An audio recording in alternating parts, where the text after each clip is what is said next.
Chev, I'll tell you that much. It don't. Yeah, I'm sorry. I couldn't wait to get home from work to watch these highlights because I work at night now. When I get off of work, most of the time the games is over with and I be tired. Last night I slept like a baby. I slept like a newborn baby, God.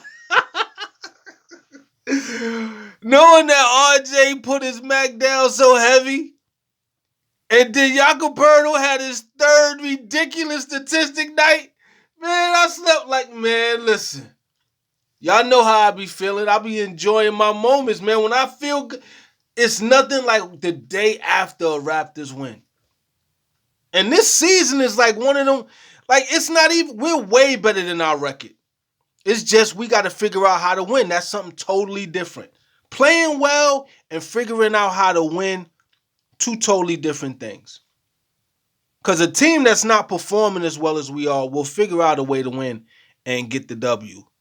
We're still learning. We got so many young pieces, and we're trying to figure all this out, how to play together on the fly.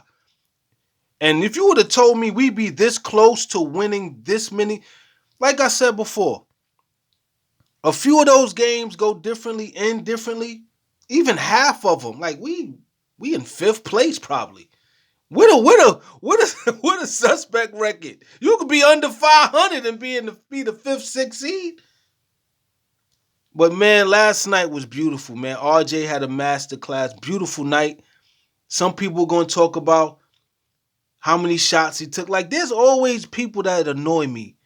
They always want to talk about how many shots it took to get it done. I don't care. As long as you get it done. He's the type of player it's going to take as many shots as it's going to take. Long as we win, I don't care. I don't. Like, what more can we say about this situation? What more could be said? These performances, they adding up. At one point, he was averaging almost 29 a game. He's averaging 23, 6, and 6 right now. It's looking like he's going to need a bigger plate. They're going to have to do something. They're going to have to figure something out. They're going to have to run this offense through him no matter who's here. When Scotty come back, that man going to still need them touches. When Quickly come back, that man still, listen, we still going to need it to run like this. Y'all going to have to add on to it because it's working. It's working too good. Why run it through anybody else?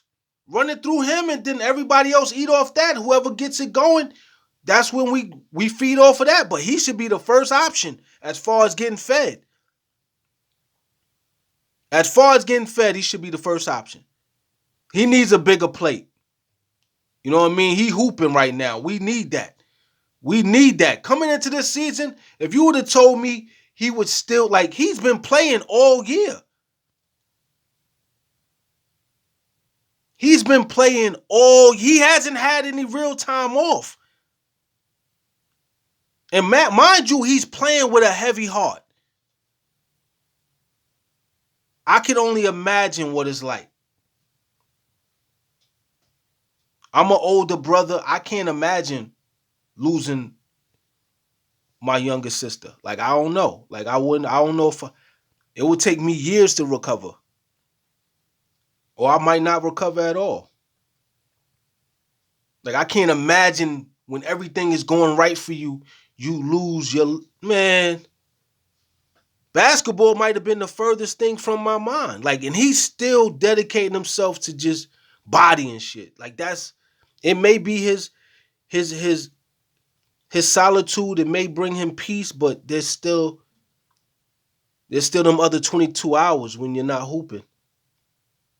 He's in a mental space that a lot of us couldn't even fathom being in, and to be strong enough and resilient enough to keep working and be successful. I can't imagine the amount of, like, how hard it is for him every day to perform at this level and not to have it to share with everybody, which is the dream. We all dream of being successful and sharing that dream and those fantasies with our families. We want to share the ecstasy of the moments with the family. That's why we chase it, so that we can live vicariously through them. That's the greatest thing about being successful. You know what I mean? Like you get to be successful and experiencing it, and then you get to experience it through other people's eyes, and I can only imagine what he's going through. But for him to perform at this level is crazy. He needs all flowers and rose petals should be thrown at his feet at this point, because he's working through some things. You know what I mean? And he's playing as well as anybody in the Eastern Conference, if not the league.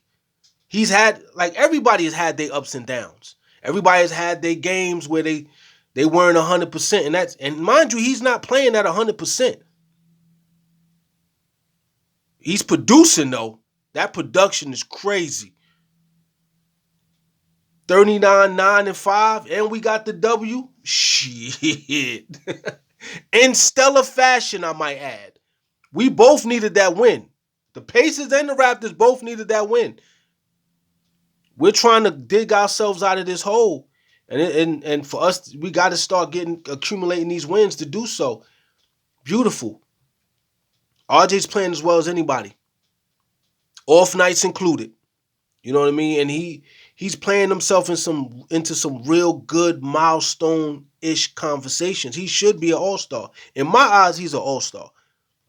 You can't tell me no different.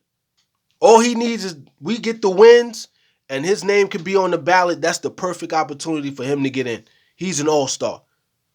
There's no other player at his position that I could think of that should be ahead of him. Without you naming, like even with Pascal, you had to name top 75 guys to really say who's better. At this point with RJ, you're naming some of the best performers. You're excluding 95% of the NBA when you start talking about RJ now. Same situation Pascal was in. It's a beautiful problem to have. It's a problem nonetheless, but it's a beautiful problem to have. He's the spoon that stirs the cup. We need that. We need him to be fed more. We need to run the offense through him more. We need to enable him to explore his potential. Whatever that means. If the players are responding a certain way to him, we're going to have to explore everybody playing through him. Jakob Poeltl looks sensational. 30 and 50, shit, all right. I would have bet y'all, if y'all would have said, listen, I think Yak is going to have a mediocre season, I'd have bet you that he wouldn't. He's giving us everything he can give us. He's top 10 in rebounds. What more could we ask for? And he's averaging, listen, it's creeping. It's creeping. A few more of these 30-point games, he'll be at 20 and 10. And like I said, give me a little Tim Duncan from every now and then. This was a Tim Duncan type of performance. I'm happy. Him and RJ look good together. Listen, when Quickly comes back, he's going to have to quickly understand that RJ gets fed first, and you have to feed off of that. You have to eat off of that. You got to let RJ lead the hunt. Feed him. Whether you get it going or not, I think that man should have top priority offensively. Feed that man. I know Scotty's going to feed him. I ain't even worried about that. My issue would be Quickly, and I love Quickly as a point guard. He's exactly the Tyrese Maxey type of point guard that we wanted. But he's going to have to understand, you got to feed RJ. You got to feed Big Fella, too. You got to feed Jakob Poeltl. Your job is to make sure people eat. We understand you're going to get yours. But make sure you feed everybody adequately. Don't put yourself ahead of everybody in that line. Because listen, it's going to be an issue. But I love what I saw. I love watching the highlights this morning was like, It felt great. It felt even better than watching it last night. Man, listen. I'll take wins however we could get them, but the way we're performing is win, lose, or draw. We are a team. We are a team that you have to watch. We are entertaining and we're competitive.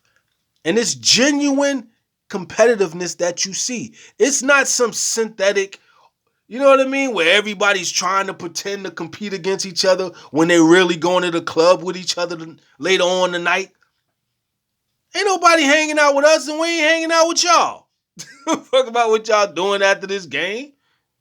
When we play y'all again. I see you in February. We ain't hanging out.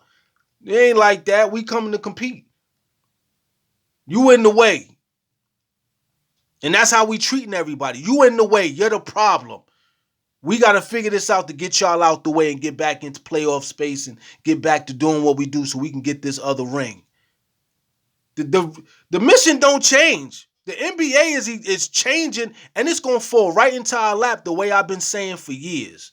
I hate that I had to delete so many videos because people looking at me like I came out of nowhere. For the record, I deleted almost 3,500 videos. Hard to do. So that's 7 years of work.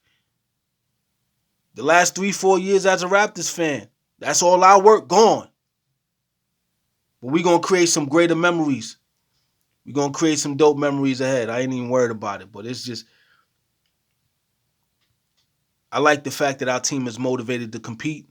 And now once we start figuring out how to win, man, listen. A lot of these teams, they are who they look like for real. A lot of these teams they really resemble them records now. You look at us in that race, like, nah, they can't be. Something must ain't. It's the little things. They must be young. And yes, we are a young team with a young coach. You know what I mean? Few years removed from a chip. They're like, don't get fucked up now. Like we rebuilding because we were horrible. No, we won the whole thing and everybody wanted to cash out. Understandable. Everybody wanted to cash out, get the money while you can. Fred about to get another 43. They 10-5 over there in Houston. He about to get another 43. Everybody know him looking like an all-star. OG looking real comfortable in New York. Pascal should be the man in Pacerville, but they still trust in Tyrese. You better start looking at Pascal Pip as the man and stop playing yourself, because you're gonna hold yourself back relying on that, you know what I mean? That point guard. 5 of 18 last night. We're gonna get into that too. But I'm proud of the guys. I know a lot of y'all like, you disappear. I had to regroup. I had to get things right. My light bulb blew out. I had to go get a new one. I had to study some new things, learn some new things, learn some new tricks. Get my weight up, basically. Go get, you know what I mean? But I'ma holler at y'all. We gonna mix it up again later on today. But shout out to RJ. I know it ain't easy doing what he's doing at the level that he's doing it, but I appreciate that he's doing it at all. You know what I mean? We hooping as a team. We gonna win as a team. We gonna lose as a team. But damn sure we gonna compete and be entertaining. That was nice. I like when we have big leads, man. I like when we got big leads. I'm like, whew, I can relax now. You know what I mean? Like I love, man, when even watching the replay of the game, like even if I missed the game and I watched the highlights, man, it's nothing like just seeing us accumulate points and them like, I know this. I know how the story ends, but it feels better watching it.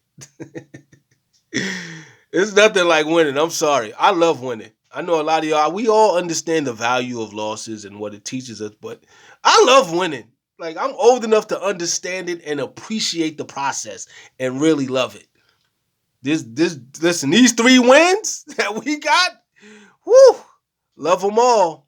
And I love those 12 lessons that we had also. But I'm going to holler at y'all. We're going to get back into it. Peace.